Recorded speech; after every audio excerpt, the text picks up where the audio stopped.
Hello दोस्तों, आज हम डाइस के सेकंड लेक्चर में सिंपल डाइस के बारे में पढ़ेंगे। तो आइए शुरू करते हैं। तो सबसे पहले समझते हैं कि सिंपल डाइस होता क्या है। तो सिंपल डाइस ऐसा डाइस होता है जिसकी सभी ऑपोजिट साइड का सम जो है वो 7 नहीं होता है। जैसे स्टैंडर्ड डाइस में सभी ऑपोजिट साइड का सम 7 था, सिंपल डाइस में सभी ऑपोजिट साइड का सम 7 नहीं होगा। परंतु सिंपल डाइस में सम का यूज़ बहुत कम होता है, क्योंकि यहाँ पर जो है वो कंपेरेटिव बेस्ड क्वेश्चंस आते हैं, जिसके लिए हमें 3 डिफरेंट केसेस पढ़ने पड़ेंगे। तो आइए केस 1 से शुरू करते हैं। केस 1 में क्या होगा, हमारे पास एक डाइस की डिफरेंट पोजीशन दे रखी होंगी। मतलब डाइस तो एक ही होगा, लेकिन उसकी पोजीशन अलग अलग होंगी, जिसमें हम अलग अलग एलिमेंट को, अलग अलग नंबर्स को देख पा रहे होंगे। वो 2 भी हो सकती हैं, 3 भी हो सकती हैं, 4 भी हो सकती हैं। लेकिन यहाँ पे मुद्दा जो है वो पोजीशंस का नहीं है, मुद्दा है ऑपोजिट निकालने का। जैसे आपसे पूछ लेगा कि 5 के ऑपोजिट क्या होगा, या 4 के ऑपोजिट क्या होगा, या 3 के ऑपोजिट क्या होगा। इस तरह से आपसे ऑपोजिट पूछे जाएंगे। तो जैसे हम एग्जाम्पल 1 में देखते हैं, एक डाइस की पोजीशन ये है ए वाली, और एक डाइस की पोजीशन बी वाली है। तो इन दोनों डाइस में सिर्फ एक एलिमेंट कॉमन है, और वो है 1। यहाँ पे भी 1 है, यहाँ पे भी 1 है। और अब हमें ऑपोजिट निकालना सीखना है कि ऑपोजिट कैसे निकालेंगे। तो बहुत आसान है, जो भी एलिमेंट कॉमन होगा वहाँ से शुरू करके इनको क्लॉकवाइज डायरेक्शन में लिख देना है। क्लॉकवाइज डायरेक्शन माने घड़ी की दिशा में लिख देना है। तो घड़ी इस डायरेक्शन में चलेगी आपके पास, तो 1 आ जाएगा, 1 के बाद 3 आ जाएगा, और 3 के बाद 5 आ जाएगा। अब दूसरे डाइस पे चलेंगे हम, दूसरी डाइस की मतलब डाइस की दूसरी पोजीशन पे चलेंगे हम। तो यहाँ पे 1 है, यहाँ से शुरू करके क्लॉकवाइज में लिख देना है हमें। तो 1 के नीचे 1, उसके बाद 6, और उसके बाद 4। तो बस इससे हमारे ऑपोजिट आ जाएंगे। अब इसका मतलब है कि 5 के ऑपोजिट 4 है, 3 के ऑपोजिट 6 है, और 1 के लिए क्या बच गया, 2 बच गया। अब कई सारे लोगों को तो यही पता नहीं चलता है कि ये 2 कहाँ से आया। हमें पता है कि डाइस पर 1, 2, 3, 4, 5 और 6 लिखे होते हैं। अब मुझे पता चल गया कि 5 के ऑपोजिट क्या है, 4 है, तो मतलब 5 के ऑपोजिट 4 यहाँ से चला गया। 3 के ऑपोजिट 6 है, तो 3 और 6 भी चला गया। अब यहाँ पे डाइस पे 2 1 थोड़े ना लिखे होंगे, वहाँ पर तो एक जो है वो एक बार ही लिखा होगा। तो अब 1 के लिए क्या बच गया, 2 बच गया। इसलिए 1 का ऑपोजिट क्या आ गया, 2 आ गया। अब केस 1 को हम एग्जाम्पल की सहायता से समझते हैं। तो आपके पास क्वेश्चन में क्या होगा, एक ही डाइस की अलग अलग पोजीशन दी होंगी। जैसे इसमें 4 पोजीशन गिवन है, तो ये पोजीशन 4 भी हो सकती हैं, 3 भी हो सकती हैं, 2 भी हो सकती हैं, डिपेंड अपॉन द क्वेश्चन। और आपको ऑपोजिट निकालना होगा। जैसे कि इस क्वेश्चन में हमें 2 का ऑपोजिट निकालना है। तो केस 1 के अकॉर्डिंग क्या था, केस 1 मेरा बोलता था कि मुझे कोई भी 2 ऐसे डाइस चाहिए, कोई भी डाइस की 2 ऐसी पोजीशन चाहिए जिनमें सिंगल एलिमेंट कॉमन हो। तो मैं पहली और दूसरी का जब मैं कंपैरिजन करता हूँ, ये पहली पोजीशन है और दूसरी पोजीशन है। तो देखो यहाँ पे 2 है और यहाँ पे भी क्या है, 2 है। तो मैं इसको जब कंपेयर करूँ, तो यहाँ से क्या करेंगे हम, 2 से शुरू करके क्लॉकवाइज डायरेक्शन में लिख देंगे। तो क्या आ जाएगा, 2 5 1, और यहाँ से शुरू करेंगे तो क्या आ जाएगा, 2 3 6। हमें 2 का ऑपोजिट चाहिए था, तो 2 के लिए क्या बच गया, 4 बच गया।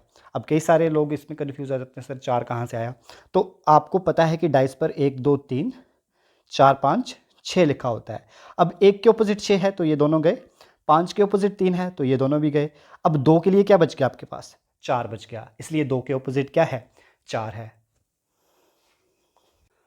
अब सपोज करते हैं कि इन दोनों पोजीशन को मैंने कंपेयर नहीं किया था, मैंने कंपेयर किया था इन दोनों को। तो इनमें भी तो सिंगल ही एलिमेंट कॉमन है, यहाँ पे भी 4 है और यहाँ पे भी क्या है, 4 है। तो 4 से शुरू कर देंगे हम। तो 4 से शुरू करके इसको क्लॉकवाइज डायरेक्शन में लिख देंगे, 4 3 1, और इसमें आ जाएगा 4 5 6। तो देखो यहाँ पे भी 1 के ऑपोजिट 6 था, यहाँ पे भी 1 के ऑपोजिट 6 है, यहाँ पे भी 3 के ऑपोजिट 5 था या 5 के ऑपोजिट 3 था, यहाँ पे भी सेम है। और 4 के लिए क्या बच गया, 2 बच गया। तो बोलने का मतलब ये है कि जब भी आप सिंगल एलिमेंट को ढूंढकर कॉमन निकाल रहे होंगे, चाहे वो किन्हीं भी डाइस की पोजीशन के साथ हों, आपका आंसर जो है वो वेरी नहीं करेगा। यहाँ पे भी सिंगल एलिमेंट था और यहाँ पे भी सिंगल एलिमेंट था। तो बस ये है केस 1। आई होप कि आपको ये समझ आया होगा। अब नेक्स्ट पढ़ेंगे हम केस 2, और केस 2 में क्या होगा, डबल एलिमेंट कॉमन होंगे, 2 अंश समान होंगे। अब जैसे डाइस की दो पोजीशन गिवन है हमारे पास, और जब मैं दोनों को कंपेयर करता हूँ तो यहाँ पे दो एलिमेंट कॉमन निकल कर आएंगे। जैसे यहाँ पे है आपके पास 3, यहाँ पे भी क्या है 3, और दूसरा एलिमेंट है 5, और यहाँ पे भी क्या है 5। तो अब यहाँ पे मुद्दा है कि यहाँ पे ऑपोजिट कैसे निकालेंगे। बहुत आसान है, जो कॉमन थे उनको काट दो। यहाँ पे 3 5 तक काट दिया, यहाँ पे 3 5 तक काट दिया। अब एक के लिए क्या बच गया, 2 बच गया। तो इसका मतलब है एक के ऑपोजिट क्या आ जाएगा, 2 आ जाएगा। अब यहाँ हमें पता है कि 3 के ऑपोजिट 5 नहीं होगा कभी भी। 3 के ऑपोजिट कभी भी क्या नहीं होगा, 5 नहीं होगा। क्यों नहीं होगा, क्योंकि अगर 3 के ऑपोजिट 5 होता तो मुझे ये तो यहाँ दिखाई नहीं देता, लेकिन 3 और 5 को मैं एक फेस पर देख पा रहा हूँ। इससे मुझे डेफिनेट पता है कि 3 के ऑपोजिट कभी भी 5 नहीं होगा। अब आपसे पूछे कि 3 के ऑपोजिट क्या होगा, तो 4 भी हो सकता है और 6 भी हो सकता है। उसी तरह अगर मैं 5 का ऑपोजिट पूछ लूँ तो उसका भी 4 भी हो सकता है और 6 भी हो सकता है, परंतु एक का ऑपोजिट मुझे डेफिनेटली पता है, वो क्या होगा, 2 होगा। अब केस 2 को भी हम एग्जाम्पल की सहायता से समझेंगे। तो हमारे पास डाइस की 3 पोजीशन गिवन है और हमें 5 का ऑपोजिट निकालना है। तो मैं कैसे करूँगा, अगर मुझे सेकंड केस से ही ये क्वेश्चन करना होता। तो देखो यहाँ पे 2 और 3 है, यहाँ पे भी 2 और 3 है, तो एक के ऑपोजिट क्या आ गया, 4।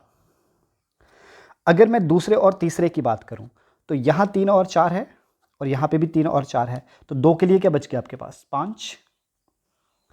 अब 2 ही नंबर बचे आपके पास, 3 और 6, जो कि डेफिनेटली एक दूसरे के क्या होंगे, ऑपोजिट होंगे। तो इस तरह से आपको काम करना है केस 2 के साथ। लेकिन मैं चाहता इसको तो केस 1 से भी कर सकता था। अब यहाँ पे देखो, पहले और लास्ट वाली पोजीशन में यहाँ पे सिंगल एलिमेंट कॉमन है और वो है 3। तो मैं 3 से शुरू करके इसको, केस 1 से कर रहे हैं अब हम, 3 से शुरू करके इसको क्लॉकवाइज डायरेक्शन में लिख दूंगा। तो क्या आ जाएगा आपके पास, 3 2 1, और यहाँ भी क्लॉकवाइज डायरेक्शन में लिख दूंगा 3 से शुरू करके, तो 3 5 और 4 आ जाएगा। अब देखो यहाँ पे भी एक के ऑपोजिट 4 है और यहाँ पे भी एक के ऑपोजिट क्या आया, 4 आया। यहाँ 2 के ऑपोजिट 5 है तो यहाँ पे भी 2 के ऑपोजिट क्या आया, 5 आया। और 3 के लिए क्या बच गया हमारे पास, 6 बच गया। तो बोलने का मतलब ये है कि केस 1 से जो है हमें बस सिंगल एलिमेंट कॉमन ढूंढना होता है और सारे ऑपोजिट आ जाते हैं। लेकिन जब हम केस 2 से करेंगे तो मिनिमम 3 पोजीशन गिवन होनी चाहिए, अदरवाइज आपके पास जो है वो पॉसिबिलिटी आएगी। तो आई होप कि आपको केस 2 भी समझ आया होगा।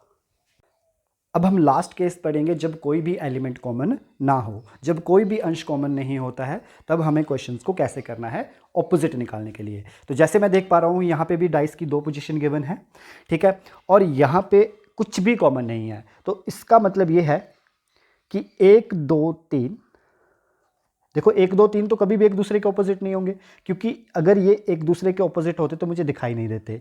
जब एक फेस पे दिख रहे हैं ना मुझे, तो ये एक दूसरे के ऑपोजिट नहीं है। और यहाँ पे 1 2 3 के ऑपोजिट जो है वो 4 भी हो सकता है, 5 भी हो सकता है और 6 भी हो सकता है। मतलब 1 के ऑपोजिट 4 भी हो सकता है, 5 भी हो सकता है, 6 भी हो सकता है। 2 के ऑपोजिट भी 4 भी हो सकता है, 5 भी हो सकता है, 6 भी हो सकता है। और 3 के ऑपोजिट भी 4 भी हो सकता है, 5 भी हो सकता है, 6 भी हो सकता है। मतलब कोई गारंटी नहीं है कि किसके ऑपोजिट कौन सा होगा। तो बस ये है केस 3। आई होप आपको ये समझ में आया होगा। जगह तो आपको ऐसा भी बताया जाता है कि 1 के ऑपोजिट 5 हो जाएगा, बाहर वाले फेस के ऑपोजिट बाहर वाला फेस, और अंदर वाले फेस के ऑपोजिट अंदर वाला फेस। लेकिन वो उतना ऑथेंटिक नहीं है और इसीलिए ये वाला केस जो है वो पेपर में आता भी नहीं है, क्योंकि इसकी जो सही डेफिनेशन है वो ये वाली ही है। ये वाली जो है वो ज़्यादा ऑथेंटिक नहीं है।